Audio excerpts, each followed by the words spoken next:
another edition of Heartfull Living. I am actually still on location. We have yet to experience our brand new podcast studio because we've just been enjoying our summer here and there. Today, I am joining you from New York City with my husband, Danny Diaz-Leyva, who is just here to enjoy the olive oils, and my dear friend, TJ Robinson, the olive oil hunter. TJ, thank you for inviting us. Thanks for having me on your show. But this is so long overdue. It is. We've been talking about tasting your olive oils for so long now. Thank you. Let's start by saying how we met. Sure. How did we meet? It was actually on a food tour. Obviously, Christy and Danny are major foodies, as I'm a traveling ex-chef. I used to be working as a chef. And so I have this passion for food, and we were on a food tour serendipitously in Singapore together. So we really bonded over the food right away, and it was, just a great time. And then that led to other great adventures, which we can get into. So these guys know a lot about food, and I learned a lot traveling with them, and they learned some traveling with me. And yeah, it was a lot of fun. It was meant to be. It was meant to be. It was meant to be. I never thought that going on our 15th wedding anniversary trip would lead to a lifelong friendship. And not only does TJ olive oil hunt, but we had so much fun in the wet markets and the dry markets, learning to hunt for Cambodian peppercorns and Vietnamese cinnamon. Yes. And he actually opened our eyes to the world of olive oil. We did not know that not all olive oils are the same. Yes. Well, Danny's family history being from Spain, you guys have traveled to Spain. You obviously know good olive oil versus bad. A lot of Americans don't realize that America has really been the dumping ground for poor quality olive oil for a really long time. And in Spain, they're really good at making a lot of profits out of olive oil. Excuse me. But there are a lot of different quality levels, and there's a lot to learn. And as olive oil prices continue to increase and people are trying to replace seed oils in their diet, specifically, people are shifting more toward olive oil. But you have to know what the good stuff is and how to educate your palate and what makes a good olive oil. So that's what we're trying to cover today, to give you some shopping tips, to give you a little bit of knowledge, and do a tasting so you can kind of educate your palate, and also teach you how to get a bottle so you can do your tasting at home for yourself. Well, we're so excited about it. I will mention, and I don't know if I can speak for you, but ever since we got the bare minimum education on our trip, our olive oil buying at home has never been the same, to the point that our children no longer accept the regular over-the-counter olive oil on their morning toast. It's true. That's right. It's true. So how did it start, TJ? So I, in my 20s, as I mentioned, I was an ex-chef. I got a great gig working for the Food Network in my early 20s for a food and wine and travel writer. And he taught me a lot about educating my palate. I was already a classically trained chef at that point, but I really hadn't traveled the world. So that's what we did. With David, I traveled the world. I really built my palate as a wine taster, a food product taster, a recipe developer. So I did that for about 10 years, working for the Food Network and a lot for the Today Show as well, when David was doing a lot of appearances with them. So I learned a lot about food. And on one of my press junkets, as they were called, like familiarization tours, I was taken to Sicily. And they said, okay, you're going to send, and I'm like, ooh, Sicily? Yes. Sign me up. Here's my passport. But anyway, it was like, they assigned me with his family for a day, and we hung out in their family olive grove. So in the Mediterranean, the olive culture is very deep. Like the blood running through their veins is mostly olive oil. They essentially use it for medicine. They use it for health. They use it for like their culture. Like it's a big thing. Like it's a celebration. So I'm a Southern boy, grew up in North Carolina. I knew what, let's say, Welch's apple juice versus fresh pressed apple cider tasted like when I would go to the farm in the fall and that sort of thing. But I had no idea there was this equivalent in olive oil, and that olive oil had been this kind of low quality product that was shipped to America, because in America we don't really grow most of the olive oil we consume. We actually import about 90% of what we consume is imported, because California, where that 10% roughly is grown, is like a growing industry. So we're forced to, and the agro mafia is involved. So there's a lot of like, yeah. So yeah, there was a story in the New Yorker about the slippery business of olive oil, and that led to a great book by Tom Mueller called Extra Virginity. If you really want to get into the history of olive oil. But the Roman Empire was so thirsty for olive oil that they commandeered the south of Spain, where if you've traveled in Jaén and just looked at all the mountains around there, it's the largest man-made forest in the world, all olive trees, planted in part by the Roman Empire. Wow. So it's got a lot of like slippery business in olive oil that's been going back since medieval times. And it's just a really unique, very special product. So with Mateo, I hung out with the family. He taught me about olives are a fruit. He taught me that, which I don't know how I didn't realize that, but olives are a fruit. I mean, this was 20 years ago, right? Sure. I was just a baby in olive oil land at that time. And so it was olives are a fruit. He taught me that if we pick them really early, really green, they have higher levels of flavor, antioxidants, and polyphenols, which 20 years ago, the science of olive oil was not where it is today. We actually know a lot about the health benefits of olive oil, and we can explain how to like taste if an olive oil is healthier versus another. So we can definitely do that in our tasting later in this show. And so Mateo hung out with the family all day. We took these bins of fruit to the local mill. This is a very Italian, like all the families come. We load them in the back of their, basically, like VW, vehicles. They're called Fiat Pandas, but they're all-wheel drive little vehicles. You put all your bins, you take them there, you put your family name on top, and you wait in line and smoke cigarettes until it's your turn. But when it was our turn, and I stepped up, after we'd babied these, olive fruits all day and worked hard picking from the tree, I realized how hard it was, and I was like, well, how much olive oil does it take to make a bottle? And he said, well, it really depends on the quality of the oil. If we pick the fruit when it's really green, you get a very small amount of oil, so about 10%. So if this bottle is a 10% yield of olive oil, it would take 10 times as many fruit to make one bottle of olive oil, because there's a water in the olive, there's a pit in the olive, there's a skin, all that sort of stuff. Yeah. So essentially, higher quality olive oil takes more fruit. Well, anyway, back to the story.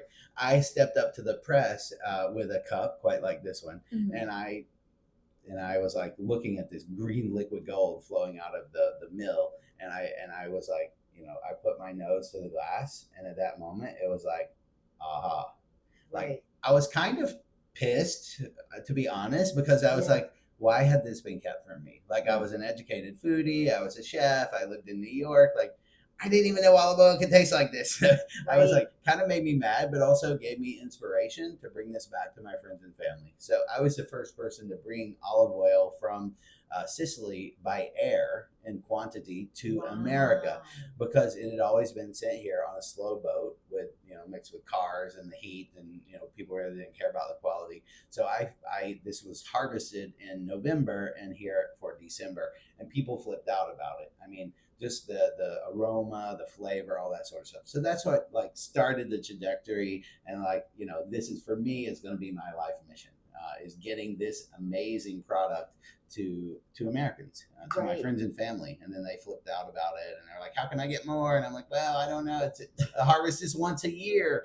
It's a fruit. It's harvested once a year. So anyway, long story short, I started to discover that immigrants brought olives to the New World. They needed it for religious ceremony. Catholics use it for religious ceremony. Sure. So like in California, we have the mission olive that's brought there by the missionaries. Yep. Yeah. We have the same in Argentina. Your family has traveled all over from Spain, to Argentina, to Chile. Like it's a mirror image of the Mediterranean climate. But it's the opposite season of the Mediterranean. Right. So I learned that I could get fresh pressed olive oil 4 times a year, looking at different harvest locations on different sides of the equator. So that's really what brought it in. So that's what makes the club really special. We fly it in by air. We use this global harvest. So it's really fresh every quarter. So anyway, that's how the club That's started. how it came to be. Hey, my friends, it's Christy from Heartfull Living. I wanted to share something special for my friend, the olive oil hunter, TJ Robinson. He runs the Fresh Pressed Olive Oil Club, where members receive small batch, rare olive oils flown in fresh from award winning family farms around the world. Oils you simply can't buy in stores. To welcome you, he's offering a $39 bottle for just $1 shipping.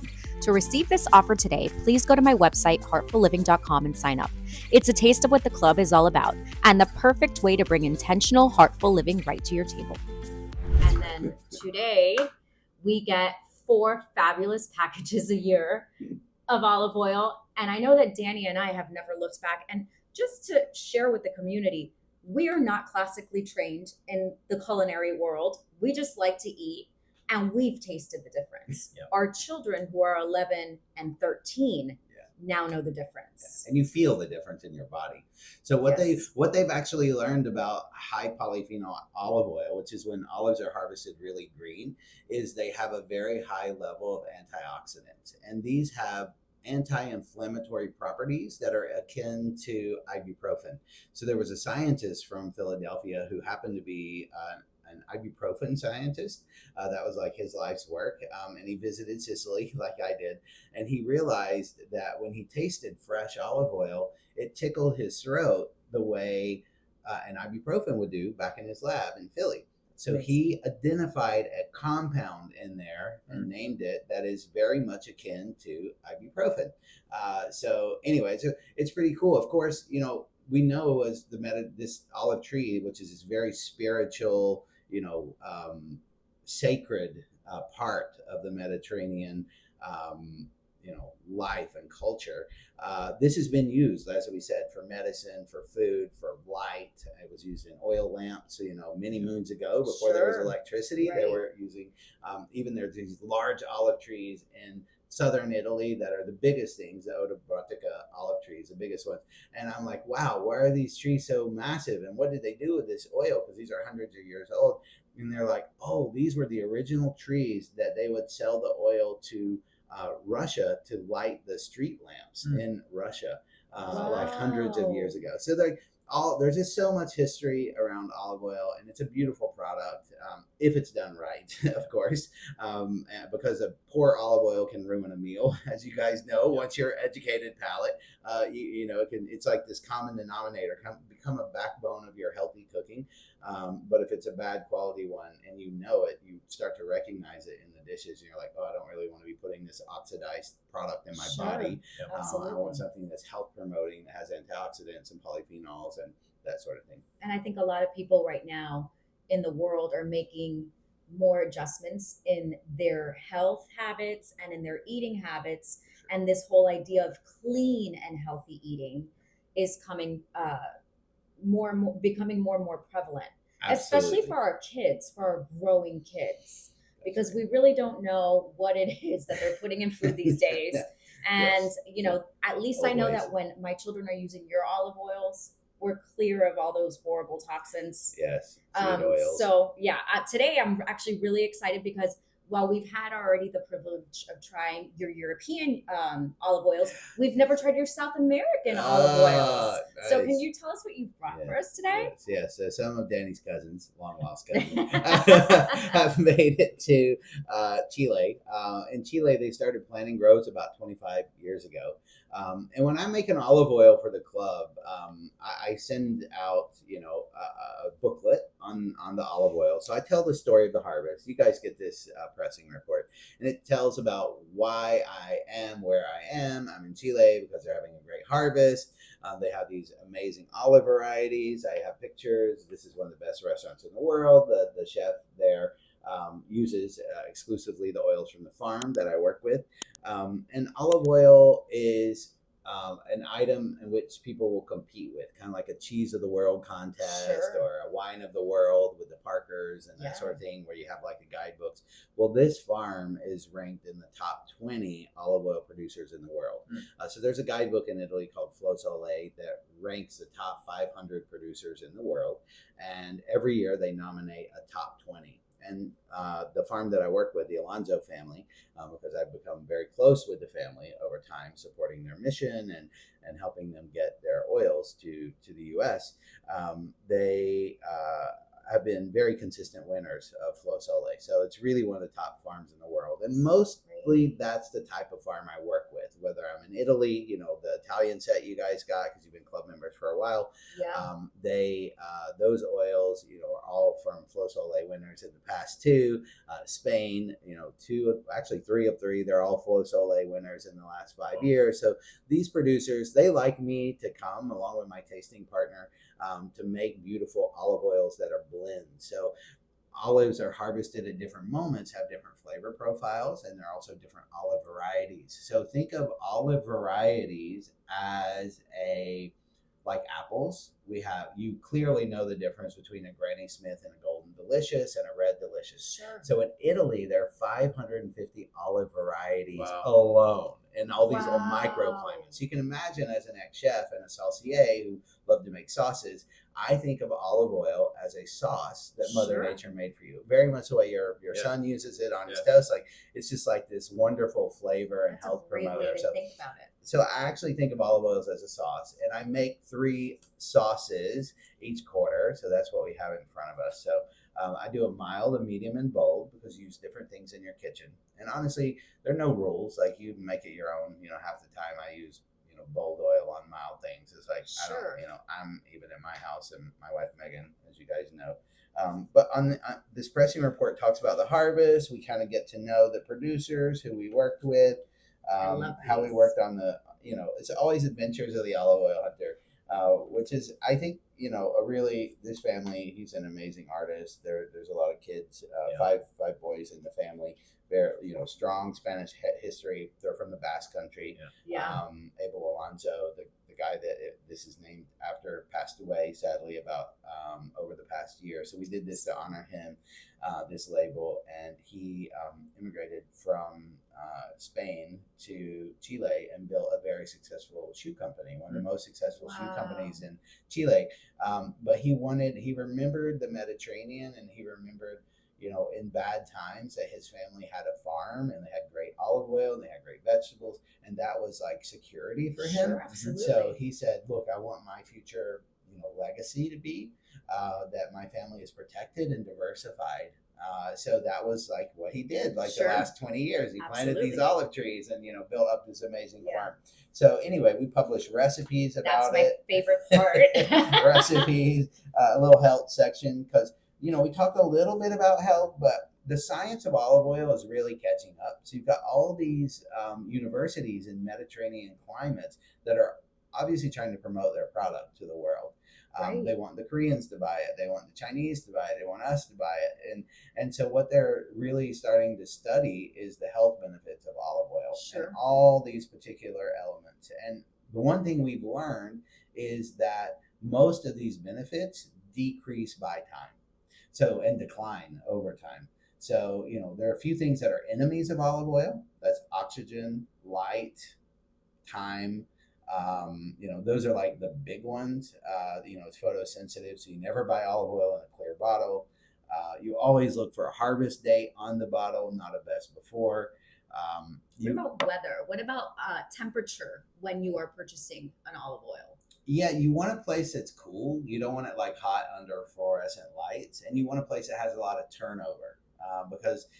Ideally, if you could buy at a place where you can taste the oil first to see if it has these hallmark qualities that we're going to talk about, then you'll be in a much better position.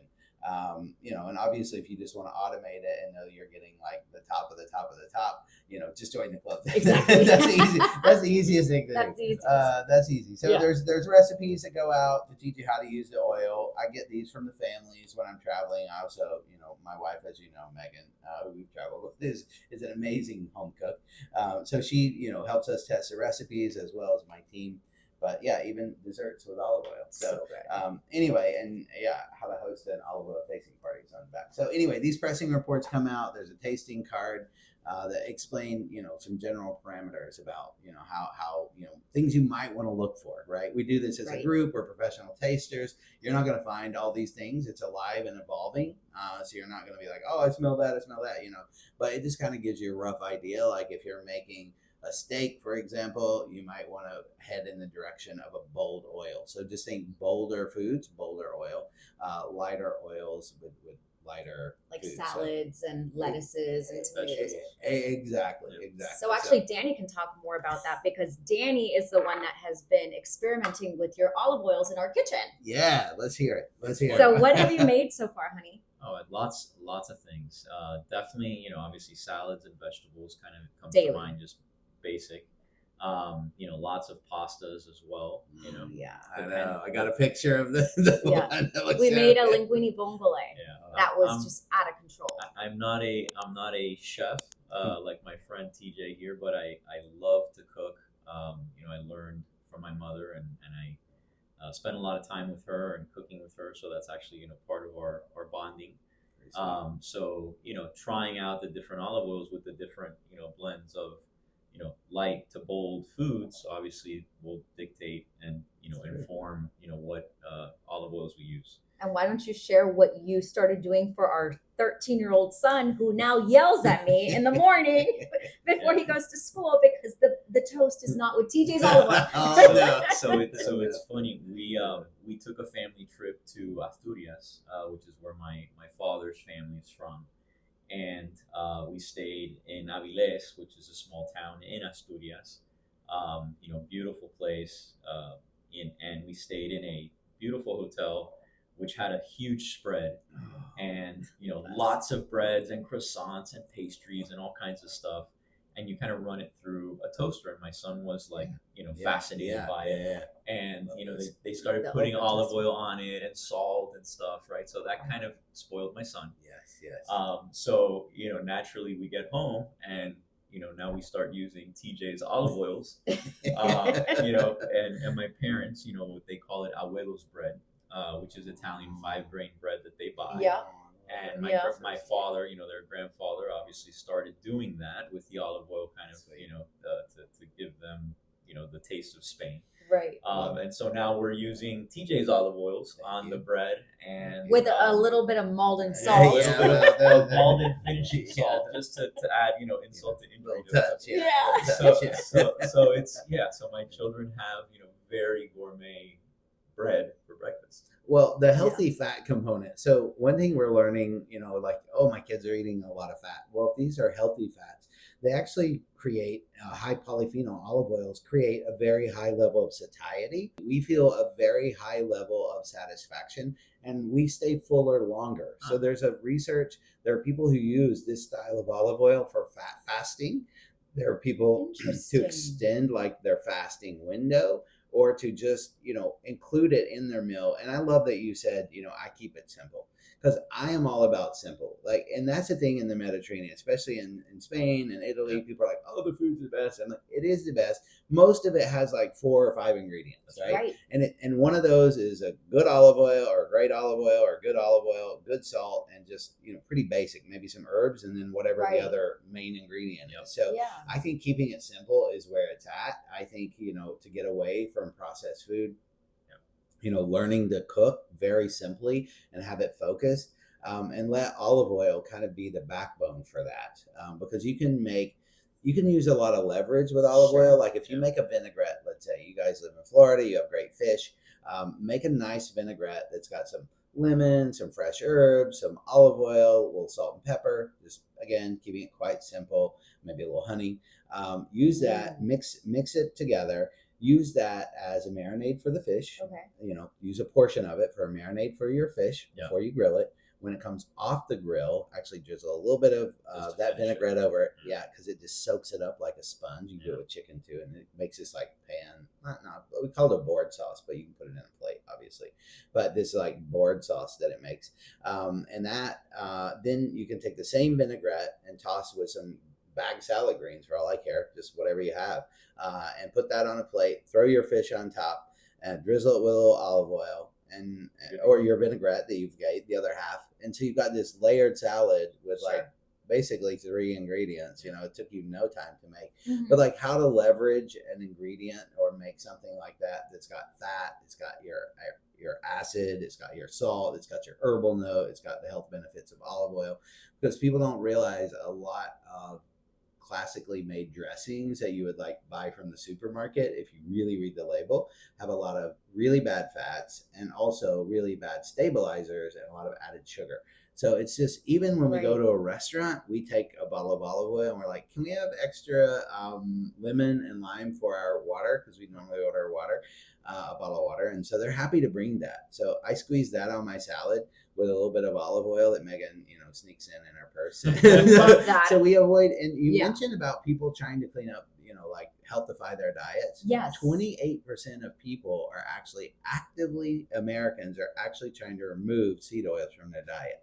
So it is a big deal. So when you see these pictures and Yeah. or you go shopping in the market and you see like these little bullets, remember back in the 80s it was like low fat or whatever. Yeah. Now it's high protein. That's it. But also like no seed oils. Like that's Yeah. a thing you see now on consumer packaging. Sure. Yeah. So anyway, this is a way you can do that, obviously. And your by seed leveraging oils oil. would consist of your olive oil from sunflower seeds, from peanuts. Peanuts, grapeseed oil Uh-huh. would be in there. If you want to try it, rapeseed oil, which is canola oil. Yeah. These Canola. are like the ones, and you want to replace those With with olive oil, avocado oil, Yeah. coconut oil. They are all from fruit. Right. These are fruit based. So that's usually like the direction a lot of people want to go in. And there's a campaign called the Hateful Eight. People sign up for it. It's about removing the 8 seed oils from their diet that are most, because there's a lot of debate over this seed oil thing, but honestly, I can tell like right away I have an Achilles heel issue.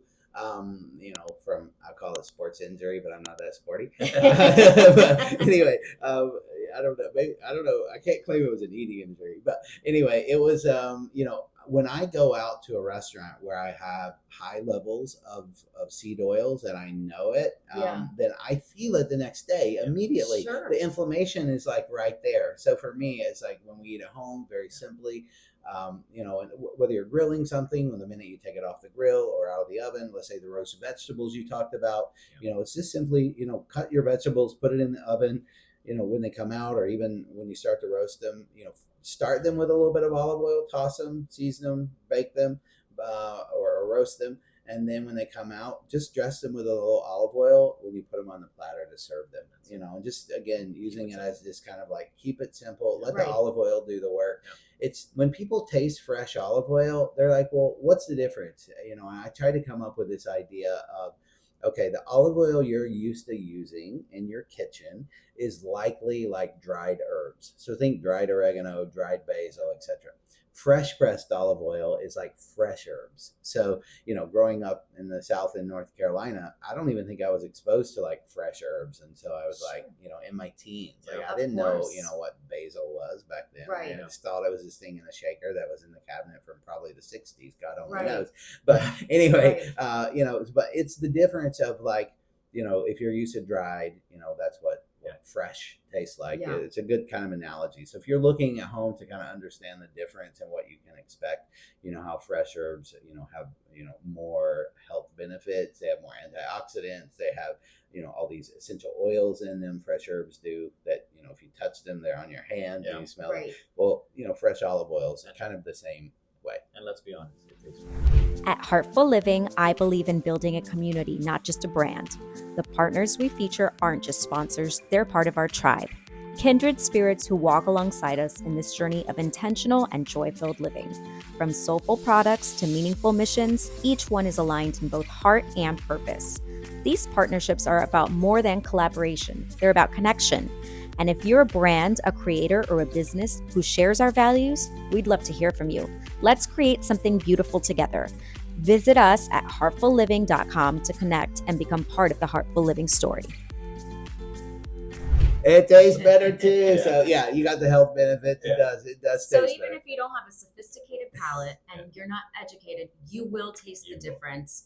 I have a very 100%. simple palate, I think. I also have a lot of limitations when I eat, and I immediately tasted and noted the difference. You'll even see the difference in the color. Yes. Of the Oh, I'm olive glad oil. you brought up color. That's really Yes. good. So Yes. we actually taste as professional tasters. So olive oil in Europe, to be considered extra virgin, has to go through 2 tests. One is chemistry that says the quality of the olive oil meet this category called extra virgin, which is actually a pretty wide category of olive oil. It's the top of the olive oil pyramid, but not all extra virgins are created equally.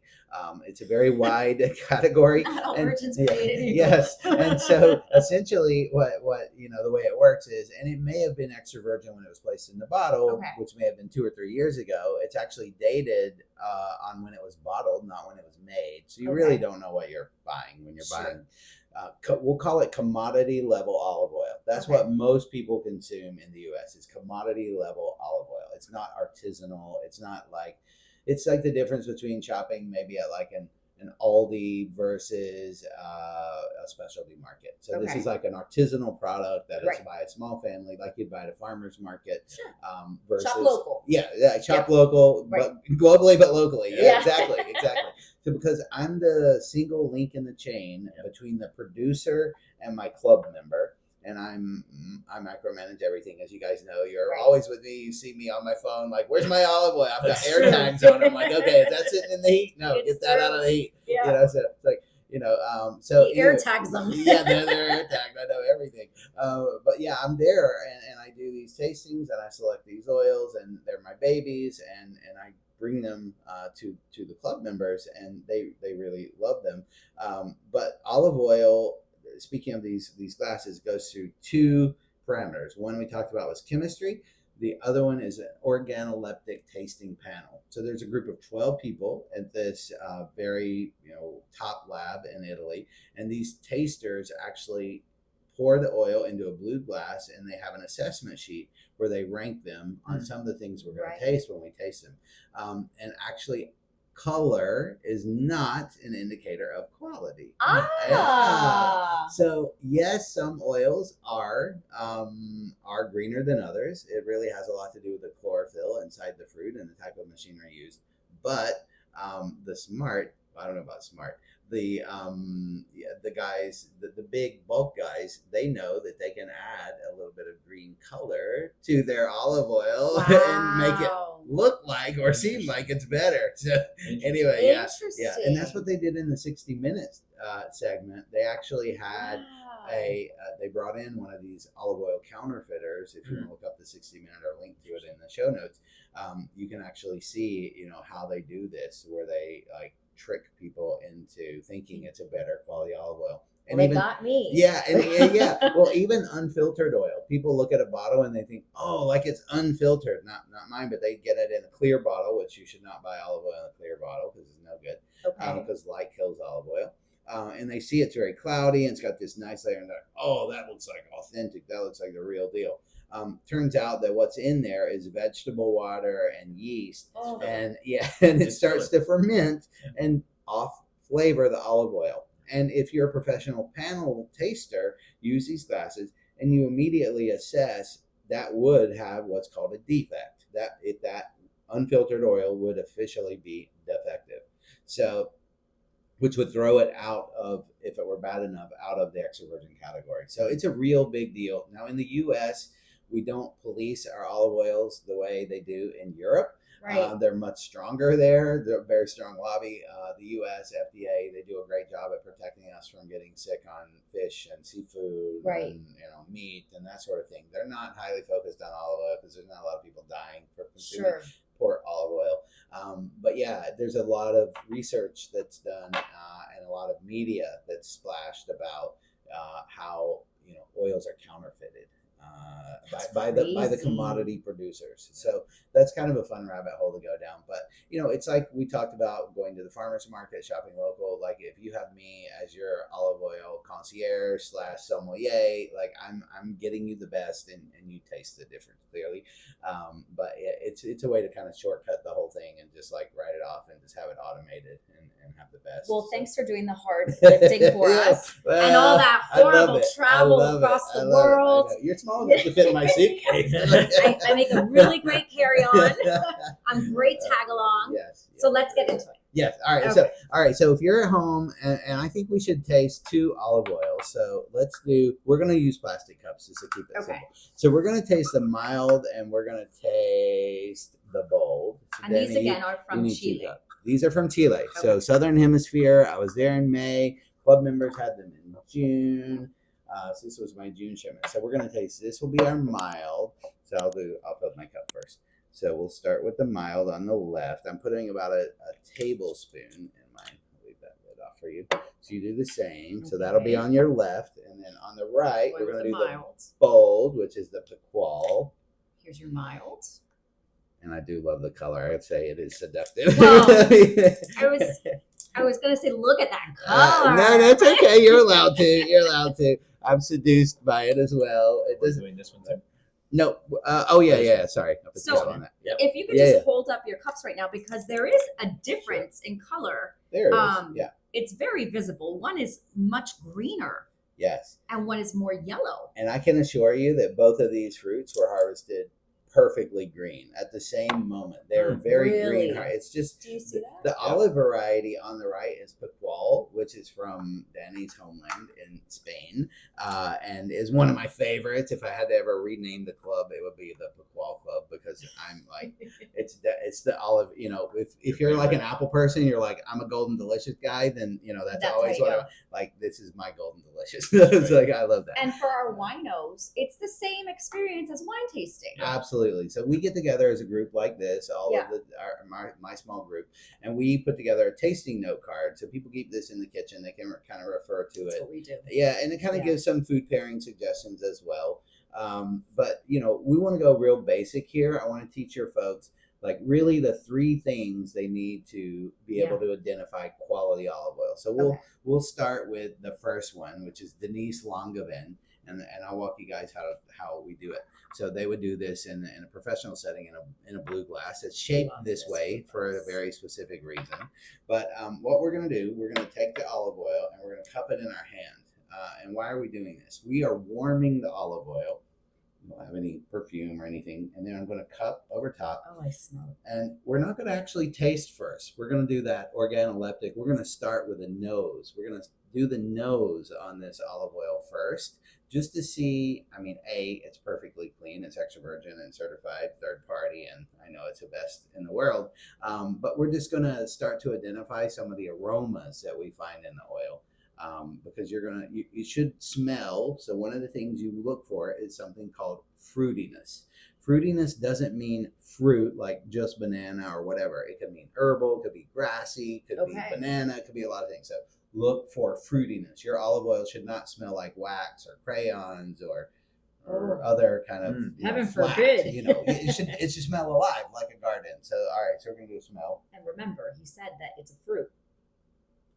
Exactly. So I definitely get the grassy thing. Yep. I was just gonna very say. light. And this is the mild oil. So this is an oil that I would pair with chicken, lighter cheeses, like those sort of things. It's a quieter kind of oil.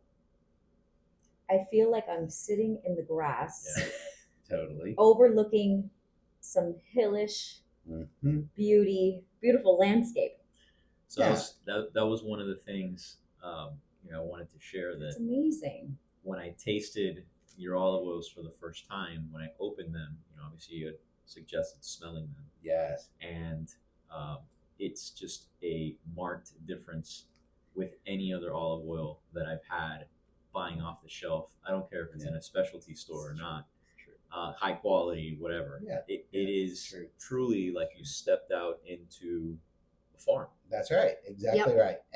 And there's a great book called Real Food, Fake Food that Larry Olmsted, who's a club member and been a big fan for many years, he wrote a wonderful book about identifying, like honey, there's a lot of adulteration. Parmesan cheese, there's a lot of adulteration. Right. Olive oil, anyway, it's a really good book. But he said when he opens the bottle in his kitchen, he read this in the book, that like the air fills with like olive oil perfume or whatever. Yeah. Like, you totally get it when you pour it on warm food. Yeah. It obviously has the same effect. Aroma, So Get the aroma. yeah. So before we taste this one, I actually want to do the nose on the second one. But Okay. on this one, it's definitely like green banana, grass, Grass. fresh aroma. On the lighter side, like chopped romaine, you could kind of smell in here. They're only olives, and this is a few olive varieties in here, but the main one is Arbequina, which was planted in Chile. It's a Spanish variety. So You know anyway, how that's smells take you back to a moment in your life? yes. Okay. Yeah, So this brings me absolutely. back to Danny and I weren't even married yet, and he took me to Spain for the first time, and we're driving through olive groves, and the smell was coming in through the air vents. Oh of my the gosh, car. that's Do you crazy. remember that? So that This took was me back like 20 Was years. that northern Spain? no, it was through Jaén. Oh, So we God. actually Yeah. Yes. I don't think she knew at the time. So obviously the southern part of Spain and Andalusia, which is where Jaén is located, and that's where the Yes. cooperative is, where they aggregate all these things. Which, by the way, most people don't know that the majority of the filler that's used, Greek, Italian olive oils that you buy off the shelf, are filled with olives from Jaén. Absolutely. And so we were driving from Almuñécar, from La Herradura, This brings me back. through all of that beautiful olive Yes. country Beautiful. back to Madrid, and rolling hills of arid It landscapes, filled and the just vehicle. it's like filled through the air vents. it's like driving through Harris Farms in California, Yeah, where it's you see insane. thousands of cows, and then it's hot, and yeah. it's the same experience. we had. Absolutely. No, I love that imagery. I am happy you guys have had that experience. Most Americans haven't had that, and just to see. But you're right. When you buy a bottle of olive oil and it has like 6 countries of origin, and the big bottlers are really good at taking Italian style, put Italian flag on the front of the label, but really. It's your cousins in Spain that actually made like 80% of the olive Right. oil. That's There's right. a little bit Italian in That's there. right. That's Maybe. The label's Italian. But the label looks Italian. That's right. Those tricky, they're really great marketers, those Tuscans. Yeah. That's right. And so, the Tuscans created this style of olive oil, actually, this early harvest, because the olives would freeze on the trees in northern-ish Italy, really central Italy. Wow. So they started picking them very early before the frost, and they created this early harvest style of olive oil. So they are responsible for that, which makes me very happy. And I find this early style, this is what I seek out all around the world, whether it's in Chile or whether it's in Australia or wherever in the Mediterranean. I like this early harvest style, full flavor, full polyphenol, that sort of stuff. Yeah. So let's smell the next Yes. one, which is Picual, another Spanish varietal that's planted in Chile. Chile grows a million amazing fruits. Like, it is a fruit producing country. You go down that Ruta Cinco and you look over, it's like dull, whatever the next fruit packing, Chiquita or whatever. Like, they're big fruit packers in Chile. Very industrial type of agriculture. So fruit grows really well there. Yeah. Where TJ in particular are the olive regions in Chile? Great question. Mostly about 2 hours south of Santiago. South so of really, Santiago. yeah. So that's the mirror image of the Mediterranean, climate. Yeah, exactly. So it's where it's called the Ruta Fruta or the wine route. Wow. Ruta Fruta, and then the Ruta Vino is right there as well. So Chilean wines, of course. Yeah. So this one is the bold of the so it's going And to have a although little you bit can't bolder see nose. it, and I know color doesn't matter, but it's a beautiful green. It's very green. It's a beautiful green. It's Picual, which I don't know. So this one smells very different. Very different. Don't feel like I'm rolling in the grass here. This one, people think of tomato vine. I don't know if you've ever had tomato grow on your garden or bought tomatoes with stems, but a lot of people will say tomato bush, like you smell a lot of green tomato. Arugula, people call arugula in this one. A lot on the nose. I get a lot of arugula, basil, tomato. 1,000%. Like your herbs. Very, very herbal. Very herbal, like pesto in a bottle. That's right. Yeah. That's a great way to put it. And it's a single olive variety. There's only Picual in this. So it's one olive variety. These were harvested at different places on the farm. They were harvested at different times, a couple days apart, because there's this magic window for the olive fruit when it's the perfect moment to harvest to get the maximum amount of aroma and flavor. Sure. And these great producers, they know how to, because really you don't want to damage the oil from the moment it's on the tree until it's in the bottle. So you want to do everything you can to minimize any oxidation, that sort of thing. You want to keep everything clean. You want to work fast, all these little key elements because not everyone can do this. This is like a real talent and skill. So it's like Sure. part art, part science. But these guys in Chile, my partners there, are just, this family is really talented. They have the best machinery, because when Abel set up this farm, he sent his son to Europe to look at these different mills, and they're this farm.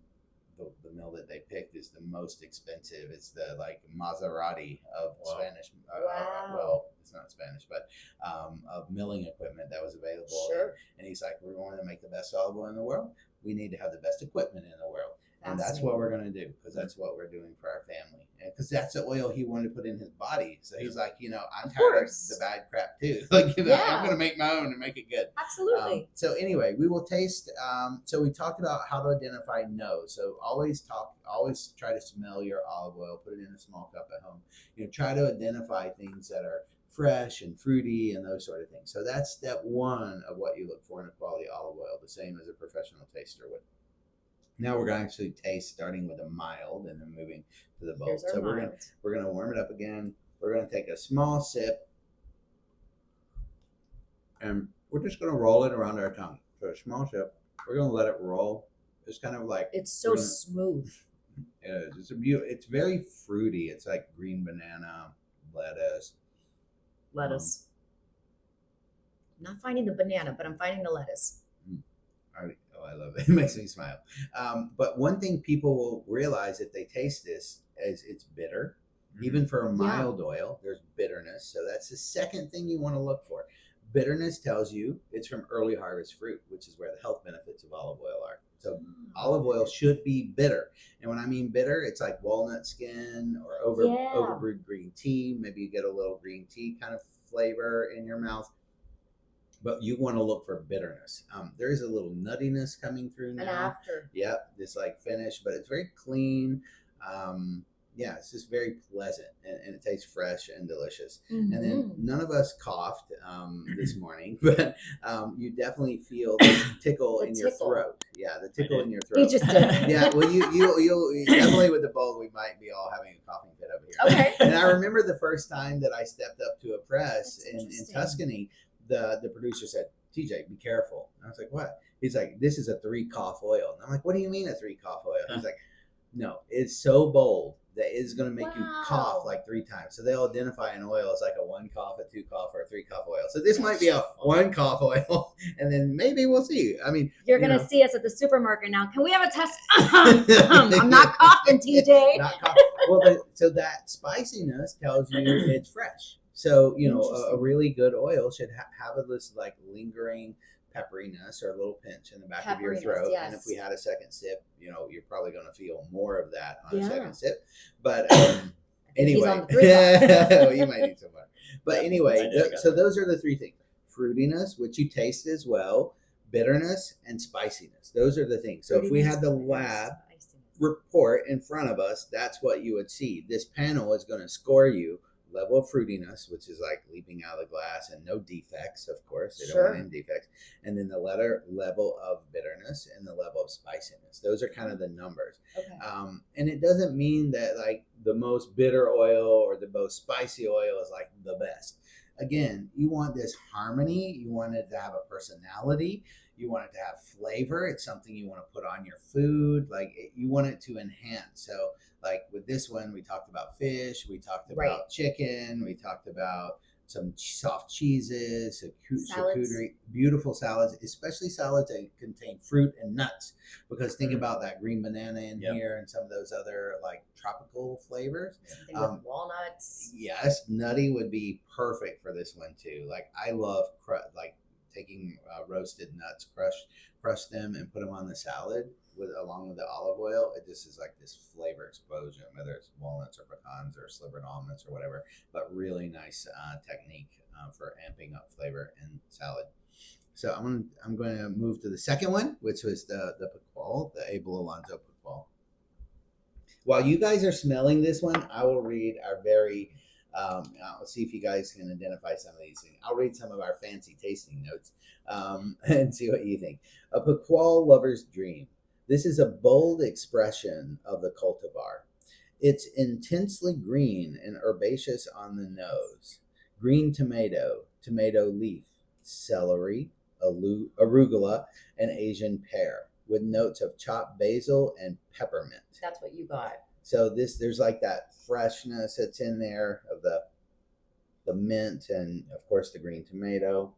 I smell vininess. Vininess, yeah. bold. It's very, very bold. It's very bold. So you guys take a little sip, and then I'm gonna read you some of the things that we get on the palate. And just let it like roll around your palate, start to absorb some of the flavors. It's so smooth, but it feels heavier. It is. It's a bolder oil. Absolutely. It's got more bitterness. It should have more bitterness, more spiciness.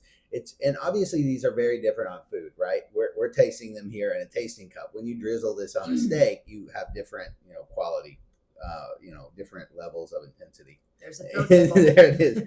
It's very green and vegetal on the palate. The flavors of wheatgrass, baby kale, spinach, like some mineraliness of baby spinach, and pear. The astringency of green tea, the bitterness of and zest of arugula, and the spiciness of green peppercorns, plus notes of wild mint, parsley, and rosemary.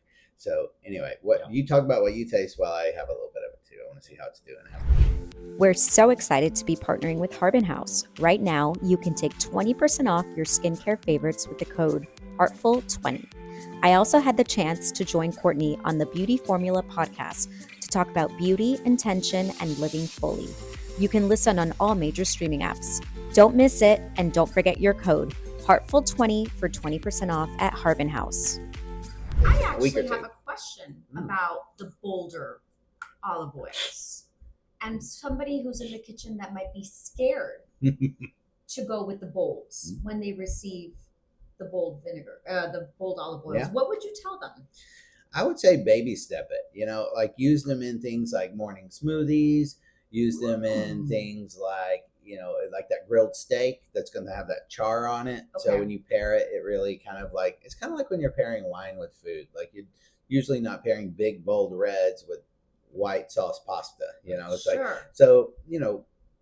put it like if you're doing a kale salad, for example, which is already going to have like inherently, sweetness and bitterness and greenness, like pair it with this. Like it'd be great with a kale salad per se, or arugula salad. So it kind of matches pace with the flavor profile. So that's what I would say to do. And for a lot of people in the beginning, they're not accustomed to these oils. They're new, and I'll get emails from people who try their oil for the first time. They're like, whoa, I don't know. This is bitter. It tastes rancid. And I'm like, no, it doesn't taste. You're used to rancid. Right. This is not rancid. This is this one should be. But that's okay. And then a few weeks later, they will write back and say, oh my gosh, now I've started using it the way you would use fresh herbs. So think of it as a sauce that is like a fresh herb. If you were to make a nice chicken dish and you would want to put fresh herbs on it, well, that's what you should do. So there's a little fresh olive oil, and you get that herbal component. Absolutely. In addition to the fat is flavor and a flavor carrier. Yeah. So that's just as aromatic as putting fresh basil, fresh whatever herbs. And so that's one of the things that I've gotten really accustomed to. When you're kind of selecting ingredients whenever you're cooking. Obviously, they talk about baseline olive oil, always, right? It's like a tablespoon of olive oil, right? And then there's always the half cup or full cup of wine. Yes. Dry white wine or a red wine or whatever. That's true. And a lot of people think, I'm not going to spend a ton of money on these ingredients, right? And they'll go and they'll buy a cheap $6 bottle of table wine to use to cook. And if you're using those kinds of ingredients in your food, it totally changes the flavor. It does make a difference. So using something like this, on your steaks, it makes a huge difference. It does. Well, this one, what I'm really excited about is Megan got some great tomatoes from Italy, and so baby tomatoes, piqual and tomatoes are a perfect pairing. Because they just exude this tomato bush and tomato flavor, but like a tomato burrata, kind of salad, like caprese salad with this would be like delicious. Oh my god, another world. So anyway, I know.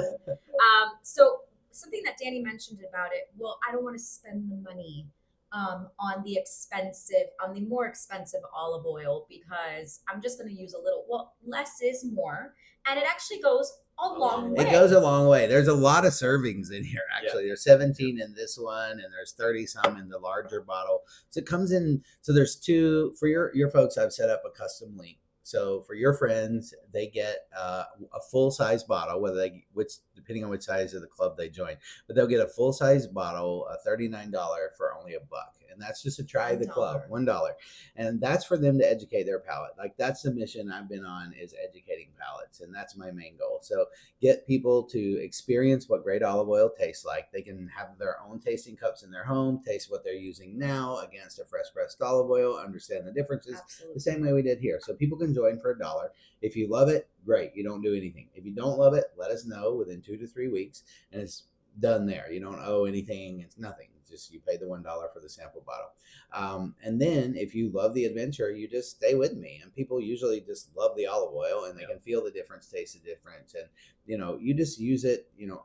On anything and everything. Yeah. And even when you set your table at home with salt and pepper, put your olive oil on the table and do some simple things like steam some green beans or steam some broccoli, and just put it on the table with your good salt, the Malden or Redmond's Real, which we both love.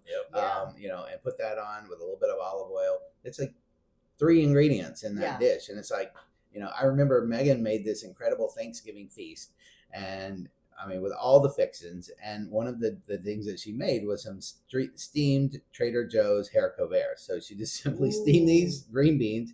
She put them, on a plate and drizzled them with olive oil and, fresh pressed olive oil, obviously, and some good salt. And we made a to-go plate for our guy downstairs, Will, our friend working at the hotel downstairs in the condo building where we were living at the time. And, we took him a plate because he had to work. And anyway, we saw him the next day, and he's like, those green beans. It's like he didn't talk about the stuffing or the chicken or anything or the turkey that we spent like days working on. It was like, those green beans, what did you do to them? And we're like, oil. It was 3 ingredients. It was the olive oil, salt, and of course Megan Magic, of course, but within her cooking. But but it's like, really, that's all you need. Just keep it simple, enjoy it, educate your palate. Check out the link. It'll be in the show notes. And I do want to go back, stress the importance that a little bit does go a long way, to the point that Danny and I have now received 2 of your different packages, and we still have olive oil from other regions, which we also say not a lot because we want it to go a long way. Use it while it's fresh. But you're gonna be in trouble. I will say that I feel like my shopping list in terms of olive oil, I was probably buying more of the bad stuff continuously because you were just not even realizing how much you were throwing in there, as opposed to now that we're being a little more conscious about how much olive oil we put in things. And the flavor is substantially different. Yes, absolutely. That's right. Yeah, you get a lot more bang for your buck. Absolutely, you absolutely do. So all you have to do is $1, and for $1 you can taste it for yourself, see the difference, and then hopefully join the merry band of tasters. Why tasters. not? Yeah, come along for the adventure. Every quarter you'll get a report. You'll get the recipes. There's social media posts. There's seasonal cookbooks, e-cookbooks that come out. Like there's a weekly newsletter that I send out about health benefits of olive oil and recipes. So you just become like, it's kind of like a new adventure. You travel with us, and you have fun. So do you have good. the code with us here today? That's Megan's job. It's get fresh 3 something. We'll put it in the link for you all. But I'm dying to know, where are you off to next? Well, the next club shipment is coming from Australia. Australia is a beautiful production. You've tried some of their wines, what they're doing with wines. Yeah. It's a great blend of like old world and new world. When they started production in Australia, they didn't bring these old world habits. In the Mediterranean, they pass on, this is the way my grandfather taught me to do it. Well, grandfather is kind of he's like out of date and out of touch. Sure. So there's a lot of cool stuff going on in Australia. So that's where the next shipment is coming from. And I've been there already. I've tasted. I've got boots on the ground, and can't wait to get those oils here for folks in the near future. So if you join, I don't know how quickly you're going to post this, but if you join in the next, let's say, month, you're likely going to get one of these Chilean oils that we've tasted or talked about today. in your welcome kit, along with a quick start guide that talks about how to get it in your life and your diet Right. and all that sort of thing, and just some fun facts about olive oil. So that's where most people will start, and then Australia, and then back to the Mediterranean, back to Italy. And I also want to share that sometimes he'll throw little surprises in his boxes. So we received some fabulous vinegars. Yes. I go shopping once a year in Europe, and I do barrel selections the way wine producers. So I really have these amazing vinegar makers in Europe, and I do barrel So good. selections. I import them, and it's a limited release, and then I also do a spice collection once a year too. Yeah, So those are just great. like very limited things. I'm highly focused on olive oil, like that's my baby. I'm not one of these folks that have like this, huge larder of things, and Sure. I'm highly focused on the best olive oil in the world for my club members, because I want them to love it and feel it, and feel the passion that the producer has, because they have the best fruit in the world, and then they save it for me because they know my club members appreciate it. That we're like a high appreciators and have a high level of gratitude, and they feel that in the production side. So they really work hard, and I feel that in the product. And so anyway, it's a really special group to be part of, and thank you guys for the support and pushing my mission and helping me get the word out. It means the world to me. And anyone who's listening, I hope you join the club, give it a try, and make some olive oil fans out of your group of friends too. Danny and I are now 2 shipments in. Yeah. We are proud members Thank you. of the club, and I would say that if we were no longer members of the club, our children would disown us. They would join. That's what they want for would Christmas. join. So yes, just for $1, all you have to do is just commit $1. You'll try it out for yourselves. You'll see what we're talking about here, and you'll join the merry band of tasters as well. So TJ, thank you so much for opening your home to us today. Pleasure. Oh my God, thank you guys. It's so great to Very reconnect sweet. with you guys, and let's open those tomatoes. Yeah, let's do it. Yeah. Let's go. Thank you guys for joining us Thank today. We will talk soon. Bye-bye. Ciao.